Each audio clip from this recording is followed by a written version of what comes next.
নবীজি একটা হাদিসে বলেছেন যে দুটো তরল পদার্থ, মানে দুটো তরল পদার্থ আছে, এই দুটো যার সৌভাগ্য নসিব হয়েছে ইনশাআল্লাহ সে জাহান্নামে যাবে না।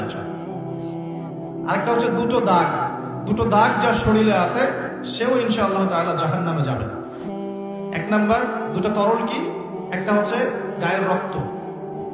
যে ব্যক্তি আল্লাহ পাকের দ্বীনের জন্য রক্ত দিয়েছে, আল্লাহ পাকের দ্বীনের জন্য, দুনিয়ার জন্য না, আল্লাহর দ্বীন প্রতিষ্ঠার জন্য যে সংগ্রাম করেছে, রক্ত ঝরেছে, এই যে রক্তের ফোঁটা মাটিতে পড়ার আগেই তার সমস্ত গুনাহ মাফ করে দেওয়া।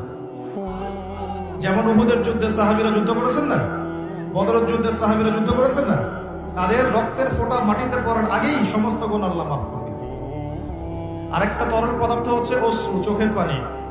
এই চোখের পানি যে ব্যক্তি আল্লাহকে স্মরণ করে গোপনে, নীরবে, নিভৃতে আল্লাহকে স্মরণ করে কান্নাকাটি করে চোখ দিয়ে পানি ছড়াতে পেরেছে, ইনশাআল্লাহ ওই চোখ জাহান্নামের আগুন দেখবে না। খুশি হন নাই? এখন যুব সমাজ কি আল্লাহর জন্য কাঁদে না গার্লফ্রেন্ডের জন্য কাঁদে? হ্যাঁ, গার্লফ্রেন্ডের জন্যই কাঁদে।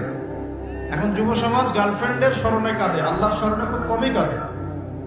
আর সেই গার্লফ্রেন্ড তো আপনার সাথে কবরে যাবে নাকি? যাবে?